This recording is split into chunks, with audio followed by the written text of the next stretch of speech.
A while ago, when I first started thinking about this video, it was going to be about how the Democratic Party didn't have a backup plan for what the rest of us should do if they were to lose the 2024 presidential election, bringing about the end of American democracy. And that turned out to be true. If there's a backup plan floating around, please send it my way, because it's been over 2 months now and I haven't seen it. For over a year, I heard that Donald Trump is a dangerous authoritarian, and that if he were to get a second term in office, democracy might die. And I heard that the only way to avoid this was to vote blue. And, because of the uniquely high stakes this time around, every other consideration had to take a back seat.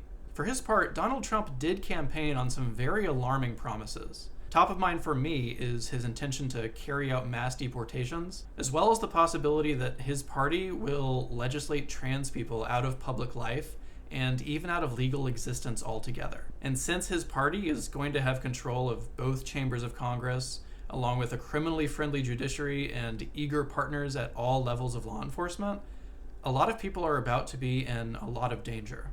So this video is not a thought experiment. Things are bad. And I think those of us who are on the left should be focused on figuring out what to do. And that's what this video now is. But before I get into it, where is the Democratic Party? Democratic officials were very clear about the stakes, so they should know better than anyone all the terrible things that might actually be about to happen.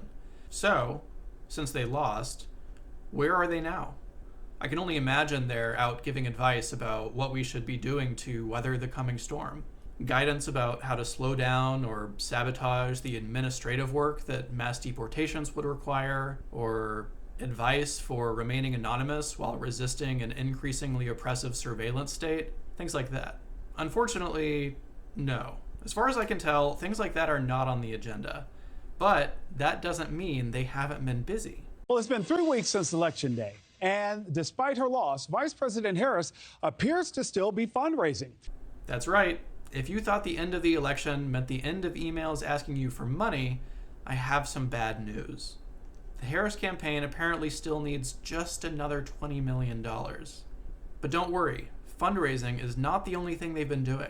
When they haven't been sending pleas for cash, they've been going on CNN and MSNBC and talking about all the reasons Democrats lost. Reasons that never seem to include the campaign itself or Harris's policy positions. In fact, if you thought the campaign or policy positions might have something to do with the loss, you might be surprised to learn the real reason. Democrats have been too nice to trans people. In a story with the New York Times last week, Massachusetts Democratic Congressman Seth Moulton said he believes, quote, Democrats spend way too much time trying not to offend anyone rather than being brutally honest about the challenges many Americans face. He went on to say, quote, I have 2 little girls. I don't want them getting run over on a playing field by a male or formerly male athlete. But as a Democrat, I'm supposed to be afraid to say that. Does it matter that Harris didn't exactly stick her neck out for trans rights during the campaign? No, of course not. So, yeah, that's mostly what the party has been giving us since election night. I think it's fair to say that for all their dire warnings, Democrats had no plan for what the rest of us should do in the event of this catastrophic outcome. So, given that, what should we do now?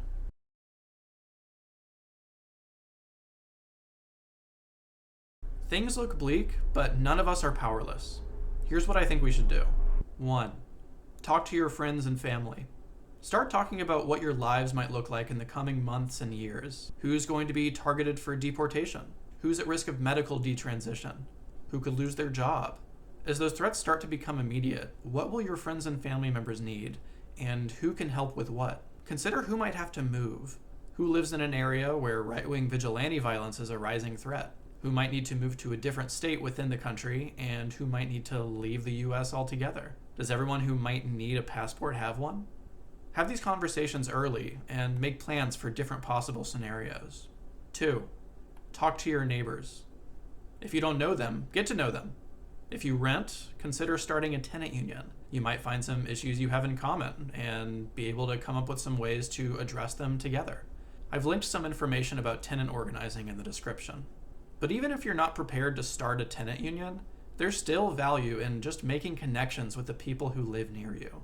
If just half the people on your apartment floor are in a group chat together, sharing information and getting to know each other, learning who's taking care of a disabled parent, who's working 3 jobs and can't find childcare, who can't afford their meds, and then helping each other, that's how we can keep ourselves safe. Frankly, the state is already distant or even actively hostile toward people in those circumstances to begin with. And if any of us are going to be okay, we can't just rely on the right team being in the White House. Hell, a lot of these things are already getting worse when that team is in the White House anyway. Another advantage of talking to your neighbors is that people who are in the habit of looking out for each other are less likely to fall for right-wing fear-mongering. If I know the person across the hall, and they water my plants and get my mail when I'm out of town, it's gonna be harder to convince me that they're a danger to children or something just because they're trans. 3. Talk to your coworkers. Labor unions have enormous potential for building collective power that can confront the far right. Take some initial steps towards forming a union if your workplace isn't already organized. Negotiate your next contract to expire on May Day 2028. UAW President Shawn Fain has called for unions across the U.S. to align their contract expiration dates so that a general strike can start on that day. That is exactly the kind of tangible, medium-term goal that we should all be building toward. Talking to your friends and neighbors is good for protecting yourself and the people around you in the short term, but winning against fascism is going to require power. And that can only be built through organizations that bring together lots of people who are willing to use tools beyond what happens at the ballot box. If you're not sure where to start, consider getting in touch with the IWW. That's the Industrial Workers of the World, a labor union committed to building working class power and using that power to build a better world. And don't be put off by the word industrial. It just means organizing across an industry. It doesn't mean you have to work in a factory or something. If you're a worker and not a boss, you are welcome in the IWW. I'm a wobbly myself. Wobblies are what IWW members are called, and I recommend checking them out. I've linked some information in the description. You might notice that these recommendations, talking to your friends and family, connecting with your neighbors, organizing your coworkers, have something in common. They're all local. If you want to have the most direct, tangible effect on the world, then starting with the people around you, organizing at the local level, is the best approach. These are also things you have far more control over than elections. A single ordinary person has basically no effect on who wins a presidential election, but that same person can have an enormous effect on the people around them, not only through their own actions directly, but also through inspiring other ordinary people to take a similar approach.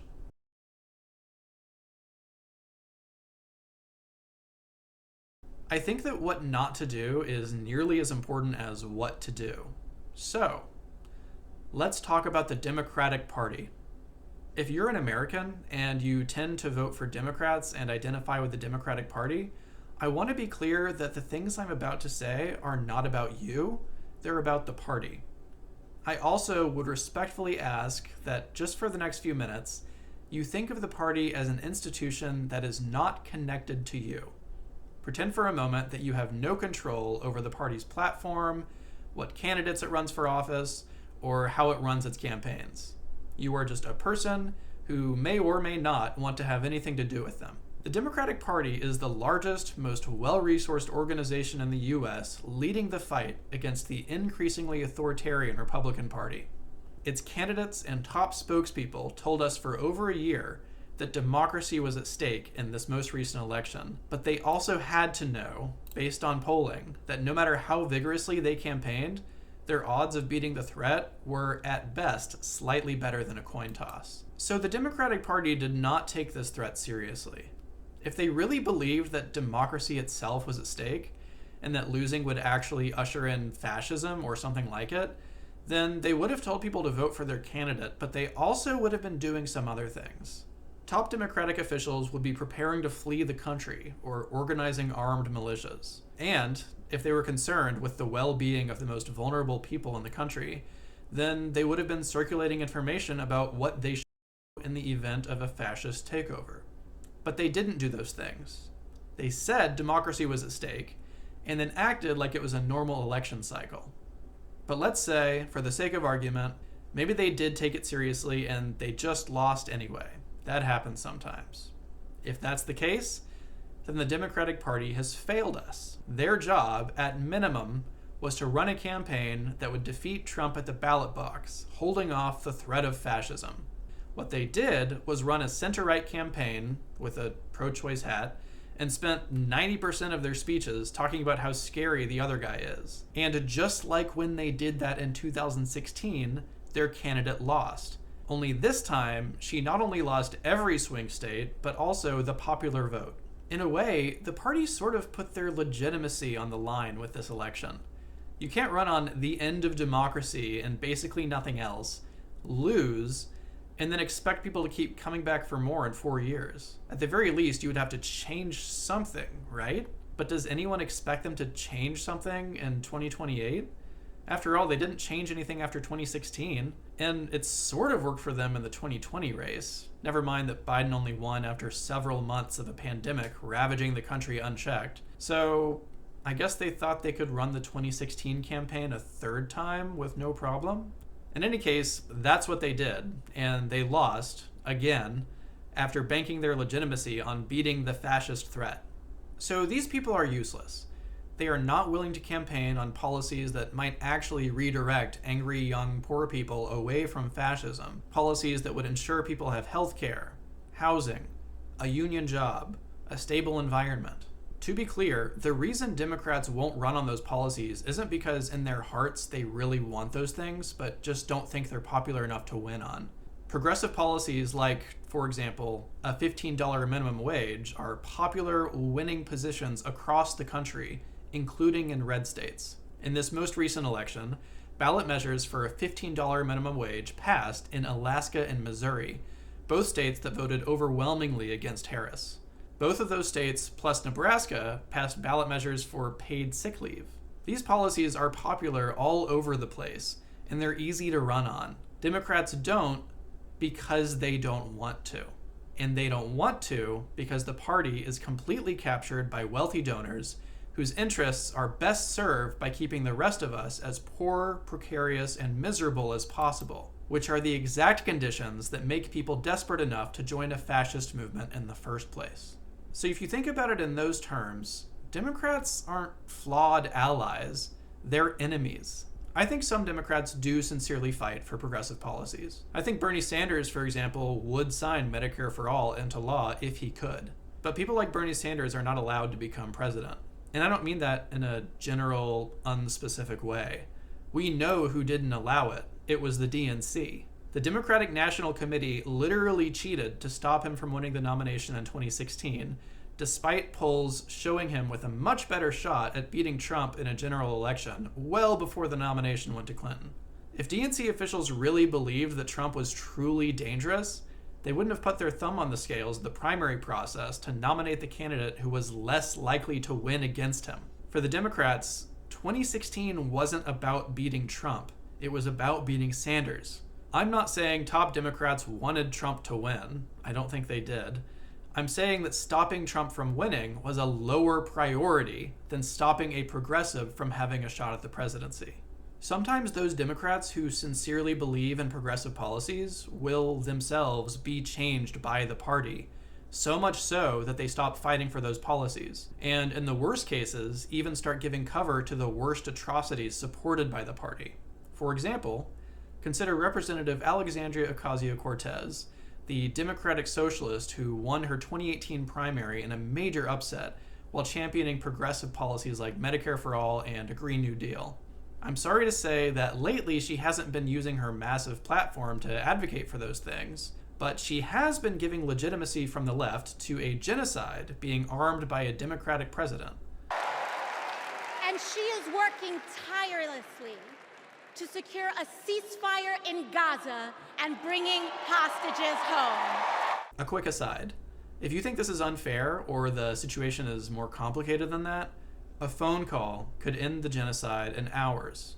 Every time you hear a Democrat tell you that the Biden administration is working tirelessly for something they could just impose whenever they want, it's because they think you're dumb as hell and they are confident that you'll vote for them no matter how much they insult your intelligence.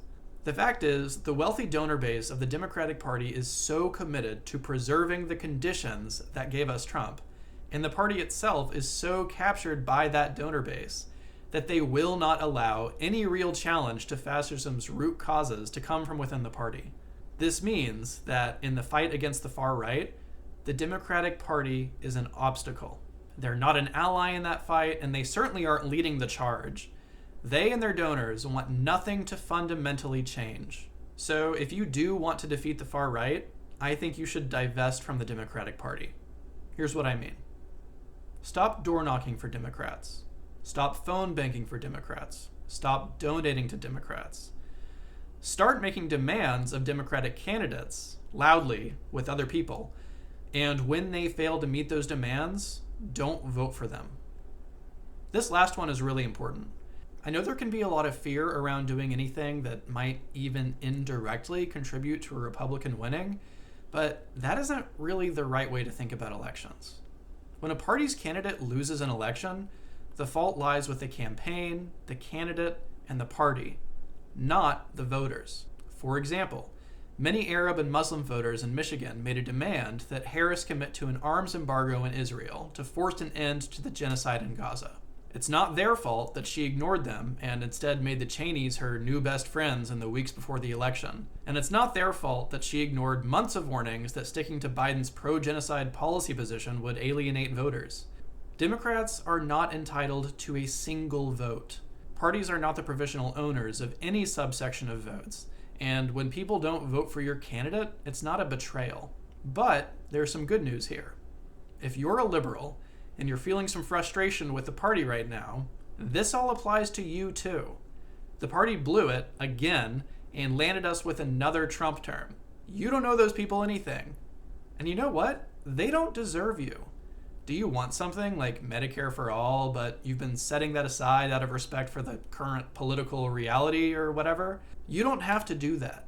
You can find other liberals who feel the same, and together as a bloc, say to the party, we are done voting blue no matter who. Give us what we actually need to live in this world. Make a case to bring people away from fascism, or you don't get our vote. You don't get to keep lurching to the right and losing, and then expect us to keep supporting you. Again, the Democratic Party is an obstacle. They will keep moving right. They will keep lying about trying to stop the genocide they're arming. They will keep preventing policies like Medicare for all from becoming law as long as they can get away with it. And voting for them with no conditions is the definition of letting them get away with it.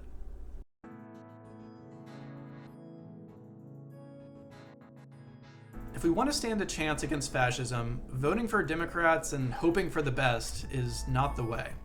We're going to have to look beyond what they're offering and start working together with the people already around us. So talk to your family and friends. Organize with your neighbors. Start a union.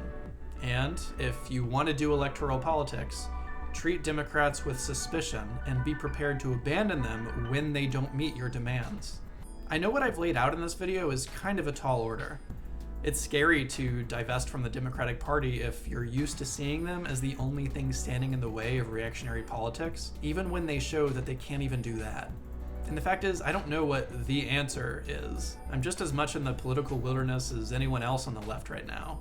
My hope is that a way forward will start to become clear once workers build real power as a class outside the institutions that exist to further the interests of the wealthy. That is, institutions like the Democratic Party. If you've made it to this point and you still aren't convinced, I hope that you will at least ask yourself what would have to happen, just how bad things would have to get before you revisit your politics to see if your approach is still right for the political environment we're in. That's pretty much all I have for this one. I would love to hear your thoughts in the comments section. I'm interested in people's take on this video, liberals and leftists, and whoever else. And if you have something to say, I will read it. I also hope you'll consider liking this video and subscribing to the channel. I would love to reach a lot of people. I'll be making videos about labor issues, left politics, cultural attitudes towards both of those, and whatever other topics interest me. My general angle in these videos is that ordinary people can and should build power by working together with other ordinary people. So if that's something you're interested in seeing, you know where to find me. All right, stay safe, good luck, and see you next time.